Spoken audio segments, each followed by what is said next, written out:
Murder on call with the fight now. 20 years and it seemed like a lifetime. I've been hanging every day from a lifeline. Body's fucking sadder than every night. नमस्कार दोस्तों, हमारे YouTube channel में आपका स्वागत है। दोस्तों, इस video में आपको बताऊंगा इंडिया के लोकेशन, शेप एंड साइज़ के बारे में।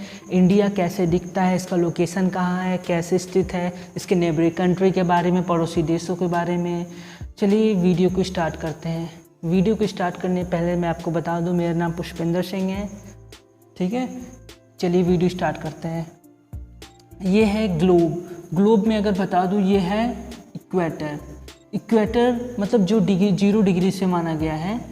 उसके बाद ये है 23.5 डिग्री, जिसे बोलते हैं कर्क रेखा, मतलब ट्रॉपिक ऑफ कैंसर, जो भारत से होकर ये गई है, ये ट्रॉपिक ऑफ कैंसर है। उसके बाद ये ट्रॉपिक ऑफ कैप्रिकॉर्न, जिसे मकर रेखा कहते हैं, 23.5 डिग्री पे।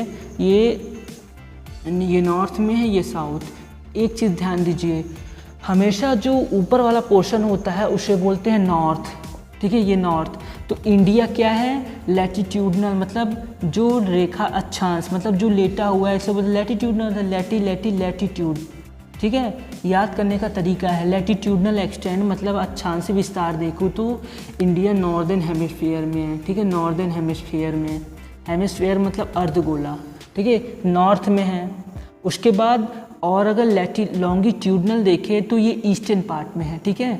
देखिए ये है वेस्ट, ये है ईस्ट, तो ये ईस्टर्न पार्ट में, ईस्टर्न पार्ट और नॉर्दर्न हेमिस्फीयर। तो लैटिट्यूडनल देखें तो ये नॉर्दर्न हेमिस्फीयर में है, और लॉन्गिट्यूडनल देखो तो ये ईस्टर्न, ठीक है। हेलो फ्रेंड्स, ये हमारा ग्लोब है जो 3D है। इस ग्लोब में देखिए ये हमारा जो अर्थ का एक रूप है ग्लोब, और इसमें देखिए हमारा ये पृथ्वी, ये हमारा नॉर्दर्न हेमिस्फीयर है, ये साउथ हेमिस्फीयर, और इसमें बीच में इक्वेटर है जो अर्थ मतलब ग्लोब को 2 बराबर भागों में डिवाइड करता है। इसीलिए हम कहते हैं ये एरिया जो है नॉर्दर्न हेमिस्फीयर है, और ये एरिया सदर्न हेमिस्फीयर, मतलब ऊपर वाला उत्तरी, नीचे वाला दक्षिणी, ठीक है। और फिर हम देखेंगे हमारा अर्थ पे मतलब इंडिया से एक रेखा जाती है जिसे हम कर्क रेखा कहते हैं, जो 23.5 अंश का कोण बनाती है। और उसी तरीके एक दक्षिण में मकर रेखा जाती है जो 23.5 अंश का कोण बनाती है, ठीक है। ये देखिए 23.5 अंश का कोण मतलब 23.5 डिग्री एंगल बनाती है, जिसे हम कर्क रेखा मतलब ट्रॉपिक ऑफ कैंसर, और जो 2 बराबर भागों में बांटती है वो 0 डिग्री इक्वेटर से जाती है, ठीक है, जिसे हम इक्वेटर मतलब भूमध्य रेखा कहते हैं। और देखिए अर्थ से हमारा मतलब इंडिया कैसे दिखता है। अब हम जूम करके देख रहे हैं कैसे, और ये भी दिखा दूँ कि इंडिया से ये देखिए थोड़ा हमारा जम्मू कश्मीर गलत हो गया था, उसे हम ठीक कर दें। फिर जो इंडिया से कर्क रेखा मतलब ट्रॉपिक ऑफ कैंसर जो इंडिया से पास होके जाती है, वो कौन कौन से स्टेट हैं, ये एग्ज़ाम में अक्सर पूछे जाते हैं। इंडिया के 8 स्टेट से जाती है, ठीक है। अब देखिए एकदम अच्छे से हम लोग देख लेंगे चारों तरफ राउंड करके कि हमारा इंडिया कैसे रोटेट करता है, हमारा पूरा अर्थ, ठीक है, इस तरह रोटेट करता है, चारों तरफ देख लेंगे, ठीक है। अगर वीडियो ये अच्छा लगा तो लाइक एंड सब्सक्राइब ज़रूर करें, ठीक है। अब हम थोड़ा इसका मतलब एक कॉन्टिनेंटल सेल्फ होता है ना, गहराई, जहाँ पे थोड़ा वाइट कलर है वो कम गहराई है, जहाँ डार्क थोड़ा ब्लू है वो ज़्यादा गहराई पर है। हमारा इंडिया कैसे दिखता है ये मैं बता दूँ। इसका लोकेशन, इंडिया का सबसे साउथ मोस्ट पॉइंट क्या है, कन्याकुमारी। मुख्य भूमि मतलब भारत की सबसे मुख्य भूमि अगर देखें तो कन्याकुमारी, जो 8 डिग्री 4 मिनट है। और सबसे नॉर्थ मतलब सबसे उत्तरी पॉइंट देखूँ तो इंदिरा कोल, जो जम्मू कश्मीर में है, ठीक है, 37 डिग्री 6 मिनट, ठीक है, 37 डिग्री 6 मिनट नॉर्थ में है। और साउथ में देखो तो कन्याकुमारी अगर मुख्य भूमि देखें तो। और अगर हम द्वीप की बात करें तो ये है अंडमान निकोबार आइसलैंड, ये है लक्षद्वीप। अंडमान निकोबार आइसलैंड का अगर मैं इसको लूँ तो सबसे उत्तरी पॉइंट क्या है ना, सबसे साउथ पॉइंट क्या है, इंदिरा पॉइंट, जो इसके मुख्य भूमि से भी और साउथ है। तो हम इसको इंदिरा पॉइंट ले सकते हैं। बट 2004 में क्या हुआ था, एक बार सुनामी लहर आया था, तभी से ये जलमग्न हो गया था, इसीलिए इसको नहीं लिया जाता। तो भारत की मुख्य भूमि की सबसे दक्षिण बिंदु क्या है, 8 डिग्री 4 मिनट, ठीक है, 8 डिग्री 4 मिनट। और अगर द्वीपों को ले लें तो इंदिरा पॉइंट, तो इसलिए सबसे उत्तरी बिंदु क्या है, इंदिरा कोल, और सबसे दक्षिणी बिंदु कन्याकुमारी। और ये है पश्चिम, सॉरी हाँ, ये है पूरब, ये है पश्चिम। अगर हम पश्चिमी पूर्व में देखें, मतलब ईस्ट में देखें, सबसे ईस्टर्न मोस्ट पॉइंट क्या है, सबसे पूर्वी बिंदु क्या है, किबीथू। एक किबीथू, ये अक्सर एग्जाम में पूछता है, किबीथू एक ऐसा पॉइंट है, मतलब इंडिया का सबसे पूर्वी पॉइंट, मतलब ईस्टर्न मोस्ट पॉइंट है, जिसका है 97 डिग्री 25 मिनट से लेकर 68 डिग्री 60 मिनट। तो गुजरात में देखें तो गुहार मोती एक ऐसा प्लेस है, इंडिया का सबसे पश्चिमी, मतलब सबसे वेस्ट, गुजरात के किबीथू से लेकर, सॉरी, गुजरात की गुहार मोती से लेकर अरुणाचल प्रदेश के किबीथू की, ठीक है, 67 डिग्री 7 मिनट से लेकर 97 डिग्री 25 मिनट, ये हो गया एक्सटेंड, ठीक है, ईस्ट टू वेस्ट एक्सटेंड। और अगर इसके ये देखिए, ये क्या है, स्टैंडर्ड टाइम मेरिडियन, ठीक है, इससे समय का निर्धारण किया जाता है, जो कि 42 डिग्री 30 मिनट, जो कि इलाहाबाद से ही, ये जो इलाहाबाद मतलब प्रयागराज समय हो गया, जो प्रयागराज के मिर्ज़ापुर से होकर गुजरती है, इससे समय का निर्धारण होता है। इसी की वजह से मतलब टाइम का सबका सेम होता है। तो देख लिए आप कि इंडिया का साउथ कन्याकुमारी से लेकर इंदिरा कोल, उसके बाद ईस्ट गुहार मोती से लेकर किबीथू, ठीक है, इधर हो गया। और अगर मैं इसके डिस्टेंस की बात करूं तो इंडिया के मतलब इंदिरा कोल से लेकर कन्याकुमारी की बात करूं तो ये देखिए 3214, मतलब 3214 किलोमीटर।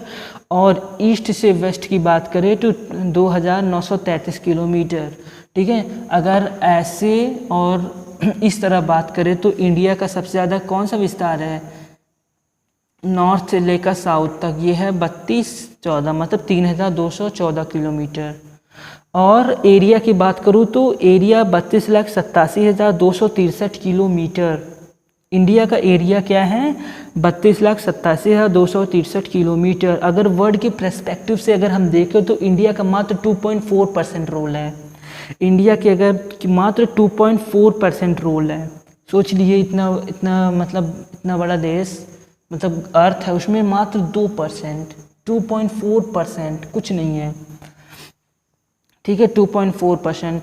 और एक चीज़ और दिक्कत होती है, लक्षद्वीप और अंडमान निकोबार में अगर आपको कन्फ्यूज़न हो ना, तो मैप में ये ऊपर वाला पोर्शन में से नॉर्थ होता है, तो आपका जो नॉर्थ है, नॉर्थ के लेफ्ट मतलब लेफ्ट हैंड, तो लेफ्ट से एल होता है तो लक्षद्वीप होता है।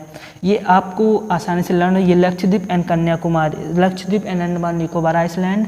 उसके बाद एक क्वेश्चन और बहुत अक्सर पूछा जाता है कि इंडिया का एक ऐसा द्वीप जो अभी भी ज्वालामुखी, मतलब सक्रिय ज्वालामुखी, तो क्या है वो, बैरन द्वीप है, ठीक है। बैरन द्वीप सबसे सक्रिय ज्वालामुखी है इस समय, जो कि अंडमान निकोबार आइसलैंड में स्थित है।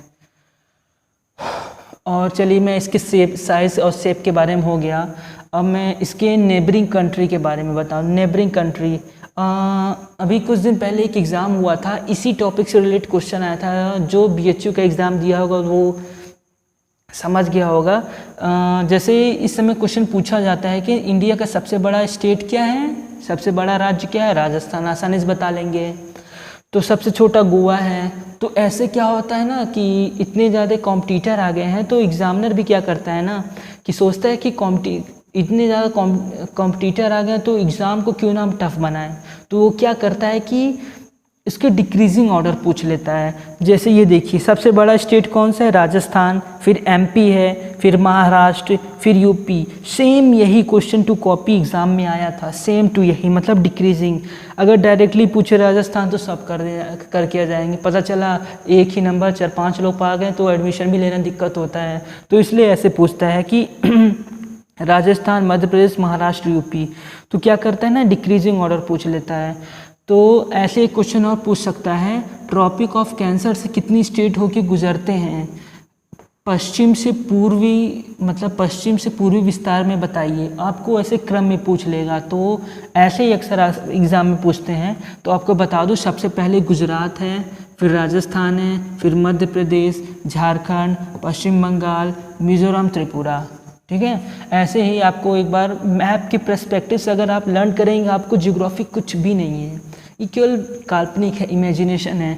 आप मैप में अगर दिमाग में चल रहा है तो ये आपको आसानी से लर्न हो जाएगा। तो मैं अब आपको बता दूं नेबरिंग कंट्री के बारे में। नेबरिंग कंट्री, इंडिया के कितने नेबरिंग कंट्री हैं? देखिए, ये बांग्लादेश, नेपाल, भूटान, चाइना, यहाँ पाकिस्तान है। ठीक है, यहाँ पाकिस्तान दिखा देता हूँ, यहाँ पाकिस्तान है। ठीक है, यहाँ पाकिस्तान है, इधर चाइना है, इधर नेपाल, भूटान, बांग्लादेश और इधर म्यांमार भी है। ओके, तो इधर श्रीलंका भी है। और अगर और इधर देखूँ तो इक्वेटर की, मतलब श्रीलंका की और नीचे इक्वेटर के थोड़ा पास यहाँ पे मालदीव है। ओके, तो सबसे ज़्यादा कौन बॉर्डर शेयर करता है इंडिया से? बांग्लादेश। 4096 किलोमीटर सबसे ज़्यादा बॉर्डर कौन शेयर करता है? बांग्लादेश। फिर उसके बाद चाइना। ठीक है, ऐसे ही जितने भी नेबरिंग कंट्री हैं, जितने भी बॉर्डर शेयर करते हैं, देख लीजिए स्क्रीन पे शो हो रहा होगा, मैं आपको दिखा देता हूँ। तो सबसे ज़्यादा कौन सा बॉर्डर शेयर करता है? बांग्लादेश। फिर उसके बाद चाइना सेकेंड नंबर पे। फिर थर्ड नंबर पे कौन शेयर करता है? पाकिस्तान। ठीक है, पाकिस्तान। फिर नेपाल, फिर म्यांमार, फिर भूटान, फिर अफ़गानिस्तान भी थोड़ा सा टच करता है यहाँ पे। अफ़गानिस्तान भी थोड़ा ऊपर के साइड में, पाकिस्तान के बगल थोड़ा टच करता है अफ़गानिस्तान। तो मैं आपको देख लीजिए, बांग्लादेश सबसे ज़्यादा बॉर्डर शेयर करता है, फिर चीन, फिर पाकिस्तान, फिर नेपाल, फिर म्यांमार। आप इसको आसानी से देख लीजिए, लर्न कर लीजिए, क्योंकि अक्सर ये एग्ज़ाम में पूछता है इसका डिक्रीजिंग ऑर्डर। ठीक है, डिक्रीजिंग ऑर्डर अक्सर एग्ज़ाम में पूछता है, आप आसानी से देख के लर्न कर लीजिए। तो फिर उसके बाद मैं आपको बता दूं, ये बांग्लादेश। तो बांग्लादेश जो बॉर्डर शेयर करता है 4096 किलोमीटर। उसके बाद चीन।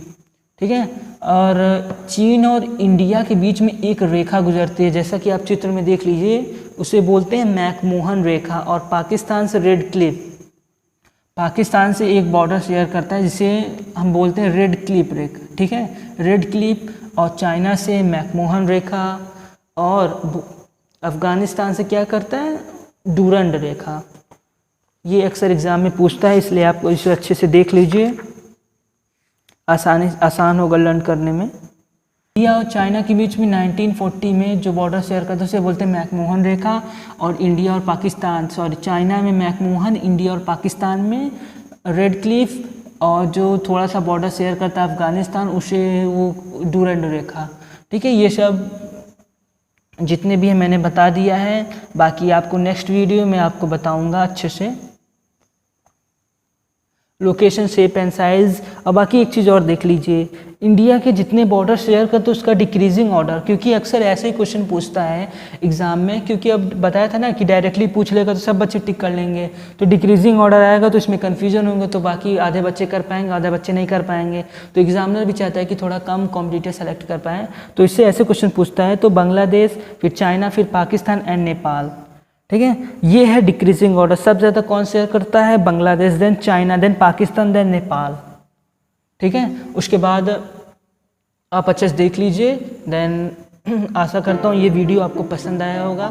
Thanks for watching this video. धन्यवाद।